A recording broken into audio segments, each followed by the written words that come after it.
A quiet close toilet seat upgrade reduces slamming noise and lowers the risk of finger injuries by closing the lid slowly and predictably. A quiet close seat uses a damping hinge that controls the lid and seat descent so they never drop abruptly.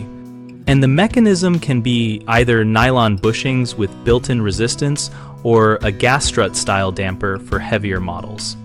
To upgrade an old seat independently, start by removing the existing fasteners, which typically involves unscrewing top-mounted bolts or releasing quick-release tabs.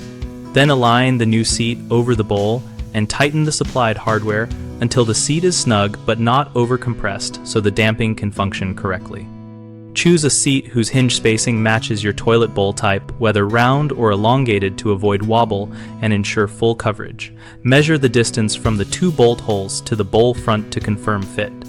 For easier maintenance, select a quick-release hinge variant so you can lift the seat off for cleaning without tools while preserving the slow close feature when reinstalled.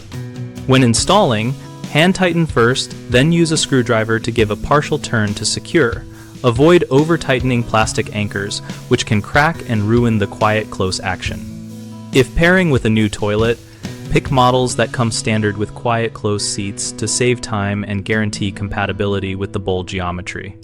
Common mistakes include forcing the hinge closed too soon, which can damage the damper. So always let the mechanism complete its cycle and avoid placing weight on the lid while closing. Another issue is buying the wrong shape or hinge spacing, which causes wobble or improper sealing. So measure bolt center spacing and bowl outline before purchasing and return mismatched seats rather than modifying them. People sometimes over-tighten fasteners, which cracks plastic anchors and causes noise or uneven closing. So tighten until firm and check operation, then adjust slightly if you feel binding. BigHomeProjects.com helps homeowners compare seat models, read real user experiences, and find local installers when needed. We also connect contractors looking for work and host a discussion community where we share installation tips and troubleshooting advice.